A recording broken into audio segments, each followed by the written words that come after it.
AEW Forbidden Door. AEW Forbidden Door is closed. So let's sit back, kicking ash, and let's talk about it. What do you say? Let's go. Let's go.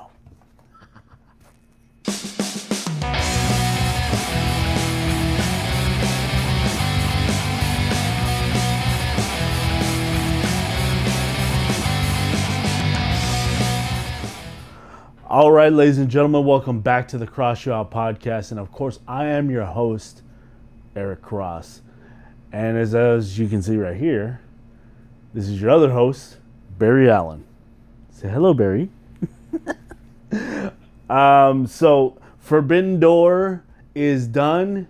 And man, what a crazy show. What a crazy, absolutely insane show. First things first, you might notice that I am wearing glasses now. Routine checkup, and obviously, getting older. My eyes kind of getting a little bit weary, but nonetheless, it's fine. We are coming up on 4 years. This episode is not going to be the 4-year anniversary, but the next episode will be. I just wanted to let you know about that. I'll be talking about some of the EDC stuff that I just picked up.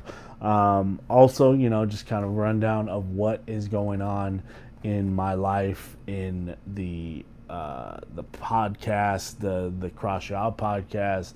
Also, the Foos on Films podcast as well.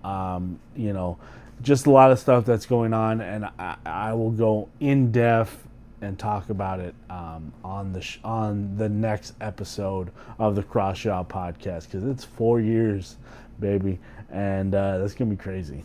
All right, so the first match, to kick off the show, was Adam Copeland and Christian Cage versus Kip Sabian, and I don't know why they still call him Kill Switch, but Luchasaurus, Kill Switch, whatever's. Anyways, you could tell they were kind of a little off.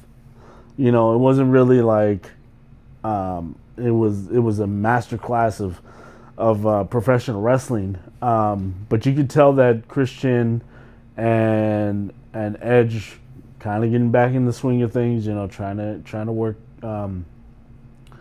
out the kinks basically before they actually have to have an actual 100% full on matchup. But it's crazy because when you look at it,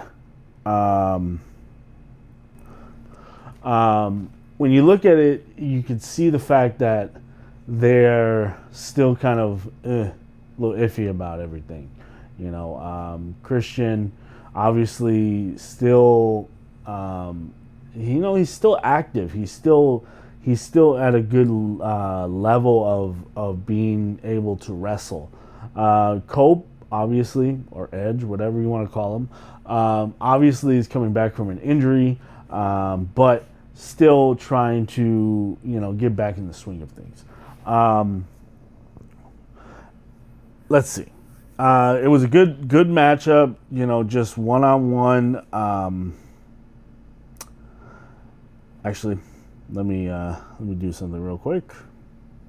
I'll be right back.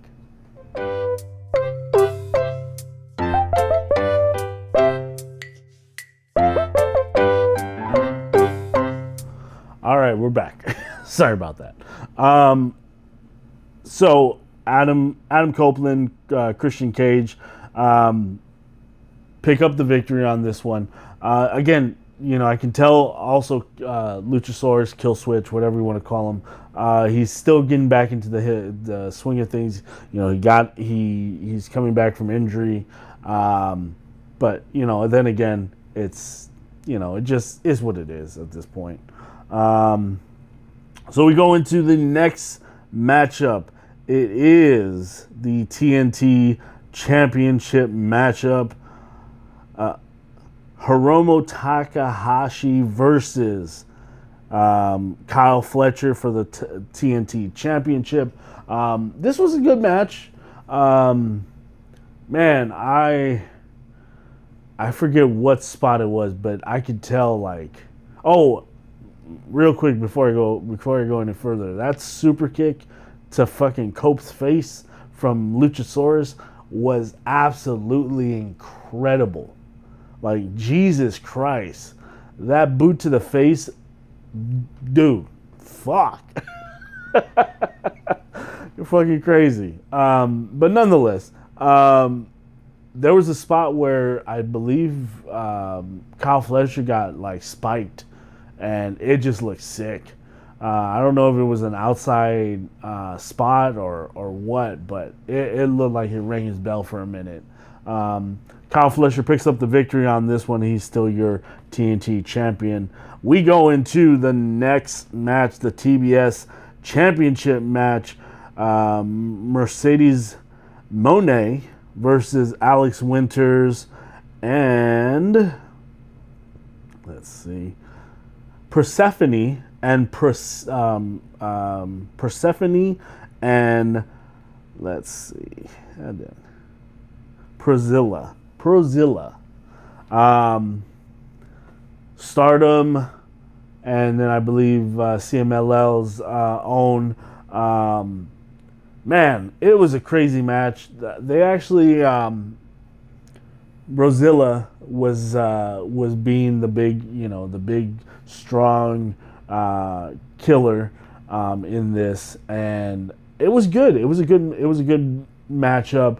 I do like one spot where I'm gonna pull it up right here.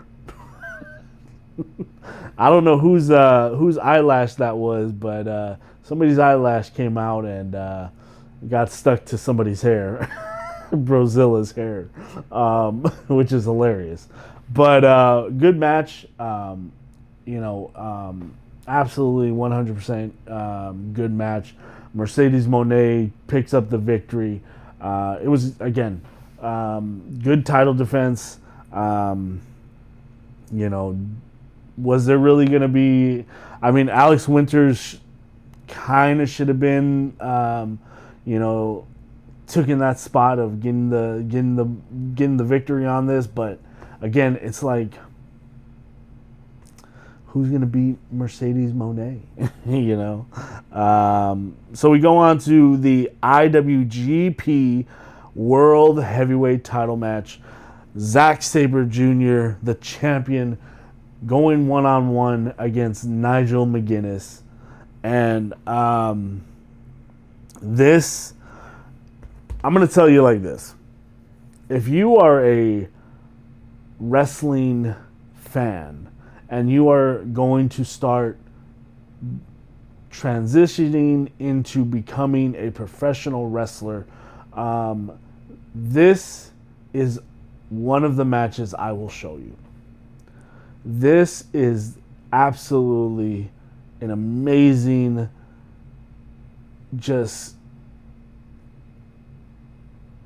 amazing professional wrestling match. I am a huge Nigel McGuinness fan. I absolutely love the fact that he is getting a kind of a reboot, coming back and actually getting to wrestle a couple matches, especially in Wembley Stadium, and then over here, in London. It's just absolutely incredible, and I love it so much, especially to see somebody that I've idolized. I was so happy that I got to do my version of the Tower of London in front of Nigel McGuinness, and he was very gracious, and he was very good about that. And I asked him beforehand if it was possible that I'm able to take this move from him to use it, and he said yes, absolutely, go ahead. I refused to call it anything else. It's for a little while, but then they decided they wanted to change it to the double cross. But nonetheless, seeing Nigel McGuinness go out there and wrestle in front of London at the O2 was absolutely amazing. But again, Zack Sabre Jr. Man, honestly, these two guys went out there and wrestled, and it was just an absolutely amazing match. Zack Sabre Jr. picks up the victory. He is still your New Japan Pro Wrestling champion. But I wish Nigel would have got a shot at the belt. Also, another thing that was really, really cool, we've been seeing for, maybe about a year or so, maybe around that. We got to see matches with Bryan Danielson wrestling, and Nigel McGuinness was on commentary. Now, Nigel talking shit about Bryan, like always, keeping the feud going. But we actually got tonight to see Daniel Bryan, Bryan Danielson, whatever you want to call him, on commentary, talking about Nigel McGuinness and his match. And I felt like it was a good little special moment. I would really wish they would have, when Nigel went by the commentary booth and looked at Danielson and either gave him a hug or did something to interact with him, which would have been amazing. But nonetheless, great match. I highly recommend to see this one. Let's go into our next match, which was the three-way title match for the tag team title match, the AEW Tag Team Championship match. The Hurt Syndicate, the champions, going in against FTR and Bro Dito, which is Bandito and Brody King, one-on-one. Good match. You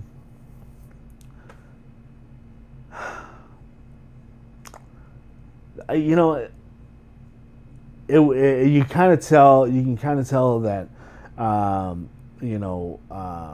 the Hurt Syndicate was not going to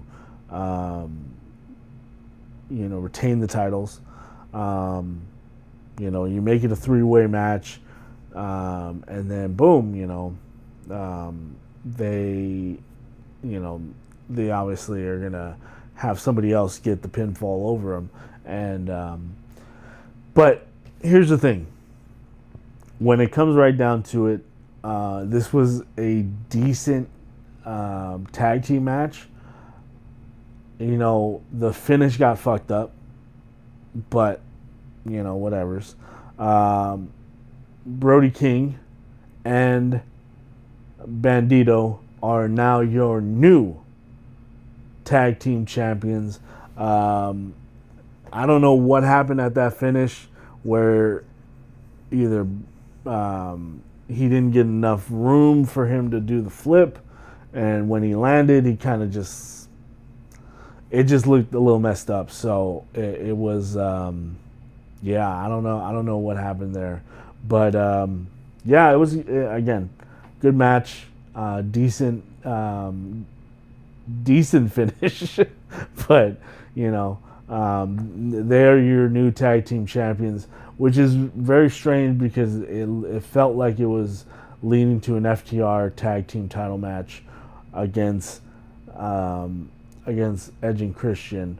But I think what's going to happen is maybe the next pay-per-view, which is, I believe, either World's End or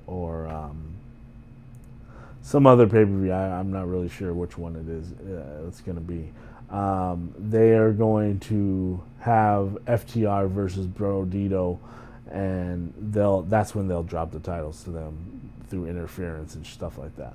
But nonetheless, it was still a good match. You know, I really feel like Brody King and Bandito deserve a good title match or a good title run.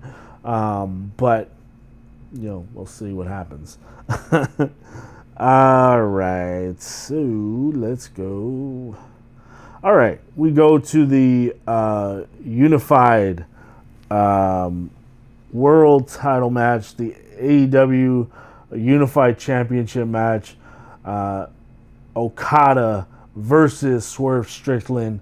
Now, this was an absolute classic. This was a great match. You know, they went out there and tore it up. You know, this would probably be another match I would show to be like, okay, this is the way to get a good storyline, and then also kind of a good way of, you know, telling a story to the crowd. You know,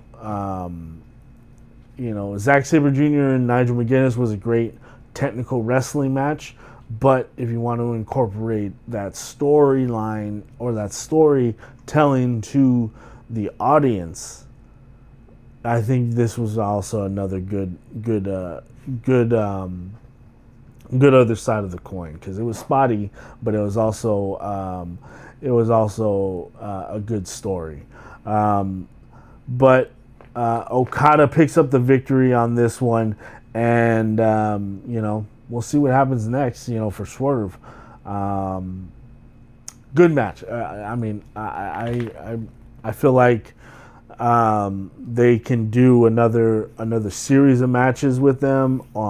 Maybe something more, but you know, we'll see. We'll see what they'll do next on Dynamite. So we go into our next match, which is the second to the main event, or actually one of the three main events, as WWE likes to do. This is the women's world title match. Let's see. Let me pull that up. It is the women's world title match. Toni Storm versus Athena. I really feel like Athena should have won this one. You know, I really feel like she could have had like a little decent run as women's champion. You know, give her the big push, give her the big run. You know, but Toni Storm picks up the victory. A really good match, hands down. Really good women's, actually really good match. Period. I feel like they at some points a little rushed, but not to the point where you're like, oh, come on, don't rush. You don't need to rush that. Like, come on, you know. But it was a good match, really good match. Let's see. The next match was the AEW World Heavyweight Title match. Hangman Adam Page versus MJF. You know, MJF doing his MJF thing, you know, trying to sneak out a victory. That buckshot lariat at the end was absolutely, that should look like it hurt. But Adam Page, Hangman Adam Page, picks up the victory, and he's still your world heavyweight champion. But also, MJF still has his contract for a title match. So we'll see what happens with that. It was a decent match. You know, I mean, off the hand, really nothing special. You know, but it was an MJF Hangman Page kind of match, which was really good. Don't get me wrong. I'm saying it's absolutely amazing, but you know, it is what it is. All right, so we go into our main event. It was a non-sanctioned 10-man steel cage matchup, which everybody was thinking, how are they going to do this? How are they going to put the cage around the ring? So they ended up putting the cage around the barrier instead of the actual ring. So the barrier and the outside of the ring was open, and the cage was right against where the fans are. So it was good. Let's see. The Golden Lovers, Darby Allin, Tanahashi, and Will Ospreay versus the Death Riders, Young Bucks, and Gabe Kidd. This was fucking crazy. There's just no other way I could put it. You know, it was a crazy matchup. They had blood, they had barbed wire, they were, you know, getting thrown off things. I don't, you know, I just feel like it was an absolutely crazy match to end this. But the Golden Lovers, Darby Allin, Tanahashi, and Will Ospreay pick up the victory. The babyfaces give Ospreay the ring because they were kind of hyping it up like this might not be, or he might not be able to come back, you know, because this was a non-sanctioned match, so AEW was not liable, so they didn't have to clear him, but they had to clear him. That's just gimmick. But they basically just were like, you know, give him the ring, let him have his moment, and then the heels locked him inside the cage and proceeded to give him the Moxley's finisher over and over and over again, and then put the chair on the back of his neck and stomped on it. So it's possible that he has, they're going to write him off for a little bit. They are coming back in December to London for Dynamite and Collision. So we might see him in Dynamite when they come back to London. Or he's going to go away for the surgery that he needs. But, you know, it's really up in the air right now, as of right now, what's going to happen. But, man, crazy show. Absolutely loved it. Forbidden Door was a really good pay-per-view. So go check it out. Go get the rerun. Go do what you got to do to find it. It was great. So with that being said, the next episode, which will be coming out, I believe on the 1st of September, will be the 4-year anniversary of the podcast. You would get to see some of the stuff that my EDC new stuff that I got. Also, I'll be talking about the podcast, Foods on Films, the CrossYouOut podcast, and just what's happening next, what's on the agenda, and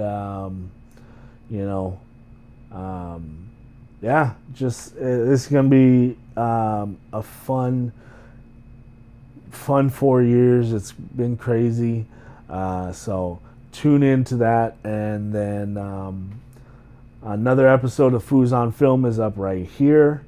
Go check that out. So with that being said, ladies and gentlemen, Cross out. There you go. Let's go.